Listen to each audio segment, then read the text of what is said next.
Sebelumnya, terima kasih sudah berkunjung ke Global Art Big Village.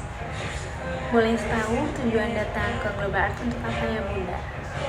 Baik, sebelumnya perkenalkan saya Miss Hita. Di sini kami biasanya dipanggil Miss atau Mister. Sebelumnya, saya akan menjelaskan terlebih dahulu histori tentang Global Art.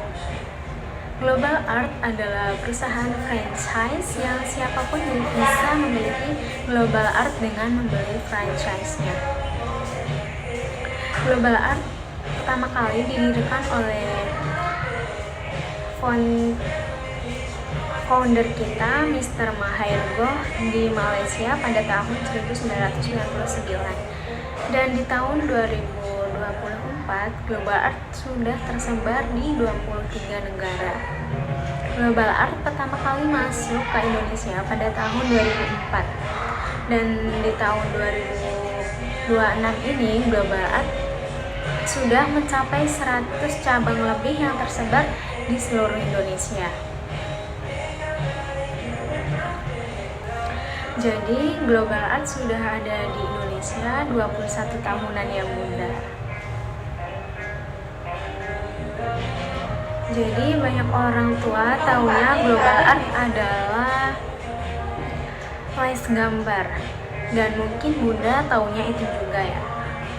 Baik, izinkan Misita jelaskan bahwa Global Art adalah pendidikan otak kanan dengan pendekatan media art 2 dimensi dan 3 dimensi. Kemampuan otak kanan yang dilatih di Global Art yaitu meliputi kemampuan fokus, kemudian kemampuan percaya diri, kemampuan berimajinasi atau kreativitas, dan kemampuan mengurangi stres pada anak. Untuk core program atau program utama kita adalah visual art atau program menggambar dan mewarnai dengan konsep cerita. Di dalamnya terdapat level-level yang disesuaikan dengan kemampuan anak di usianya. Kemudian untuk enhancement program atau program tambahan yang 3 dimensi ada Play and Craft, Cultural Art, Deco Art. Kemudian yang 2 dimensi ada Cartoon and Comics dan Acrylic Painting. Dari kesemua program 2 dimensi dan 3 dimensi yang ada di Global Art mempunyai tujuan, yaitu untuk melatih dan meningkatkan atau menuangkan kreativitas anak melalui teknik gambar dan warna. Salah satunya di core program tadi, yaitu untuk meningkatkan kemampuan fokus pada anak, kemudian meningkatkan kemampuan percaya diri, dan memberikan stress release pada anak. Karena core program kita adalah visual art, maka visual art atau program menggambar dan mewarnai, maka yang terkenal di luar Global Art adalah les gambar. Seperti itu Bunda. Kemudian banyak orang tua yang datang kepada kami dan menanyakan apa perbedaan les gambar di luar dengan les gambar di Global Art. Mungkin Bunda sudah tahu perbedaan dari les gambar di luar dan les gambar di Global Art itu apa?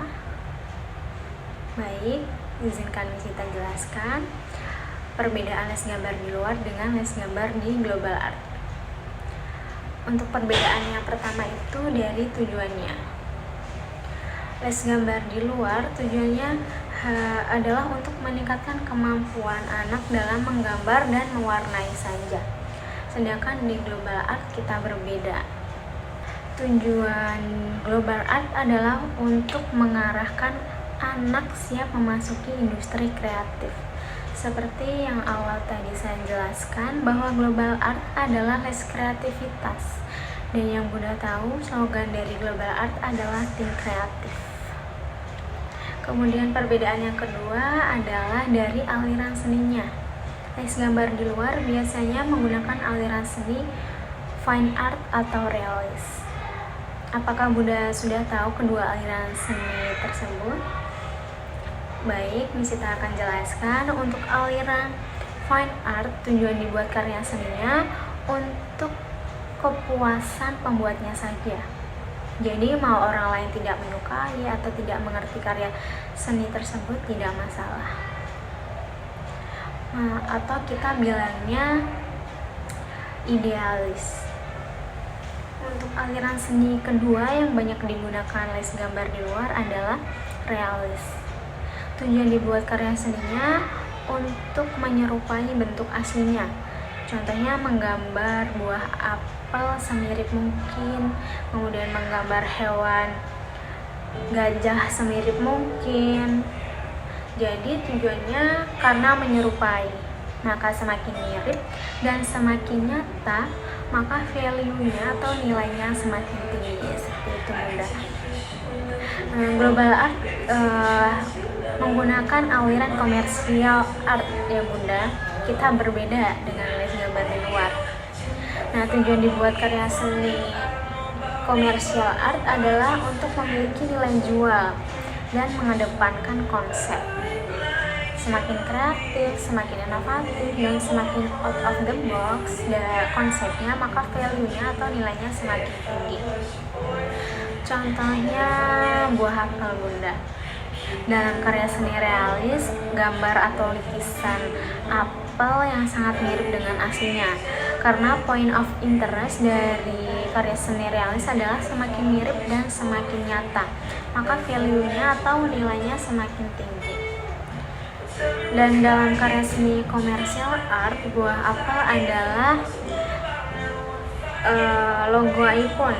Seperti yang Bunda tahu bahwa logo iPhone itu tidak menonjolkan semakin mirip dan semakin nyata karena tidak memiliki warna dan tidak terlihat 3 dimensi. Yang membuat logo iPhone mahal adalah konsep gigitan pada apelnya. Contoh lain dari komersial art seperti baju yang Bunda gunakan, kemudian HP, laptop, rumah, bahkan mobil yang Bunda gunakan. Untuk perbedaan yang ketiga yang membedakan les gambar di luar dengan les gambar di global art yaitu dari teknik yang diajarkan. Untuk les gambar di luar biasanya hanya menggunakan 2 teknik saja Bunda, yaitu teknik menggambar dengan benar dan teknik mewarnai dengan benar. Sedangkan di global art, teknik yang diajarkan sangat komplit Bunda, lebih komplit. Global art menggunakan 4 teknik. Untuk yang pertama itu teknik penarikan konsep, kemudian yang kedua teknik layering, yang ketiga teknik menggambar dengan benar, dan yang keempat teknik mewarnai dengan benar. Pertama, untuk di teknik yang pertama yaitu teknik penarikan konsep. Nah, teknik penarikan konsep ini terbagi lagi menjadi 2 Bunda. Untuk yang pertama, tokoh utamanya itu mau dijadikan apa. Jadi konsepnya di global art itu sekreatif mungkin, seinovatif mungkin, dan se-out of the box mungkin, maka value-nya atau nilainya semakin tinggi. Makanya sebenarnya yang tidak ada di dunia ini mungkin boleh saja ada di global art. Syaratnya harus jelas dan ada alasan, harus positif dan ada alasan. Kedua, penarikan ide ceritanya atau kita bilangnya my story, lalu dituangkan ke dalam teknik layering, teknik menggambar dengan benar, dan teknik mewarnai dengan benar. Maka untuk itu global art masuknya ke pendidikan otak kanan ya Bunda, lebih ke otak kanan, karena kreativitas itu adanya di otak kanan, bukan di otak kiri. Tetapi di Indonesia dari TK bahkan hingga kuliah mereka menggunakan otak kiri semuanya. Menghitung, menghafal, bahasa, itu akademik ya Bunda. Sedangkan kalau yang Bunda tahu, pendidikan di luar negeri, terutama di negara maju, pendidikan otak kanan itu dijadikan fondasi sebelum anak-anak memasuki pelajaran akademik. Contohnya di Jerman Bunda.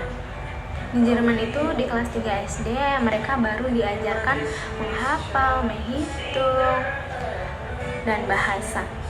Sebelumnya mereka diajarkan pendidikan otak kanan terlebih dahulu. Dan modalnya atau fondasinya untuk mensupport pendidikan otak kiri. Kenapa? Karena pendidikan otak kiri membutuhkan fokus, percaya diri, serta penyaluran emosional atau kita bilangnya stress release. Bedanya di Indonesia, anak-anak TK sudah dipush untuk belajar menghitung, menghafal, dan bahasa. Karena tuntutannya di kelas 1 SD mereka sudah harus bisa baca, tulis, dan hitung.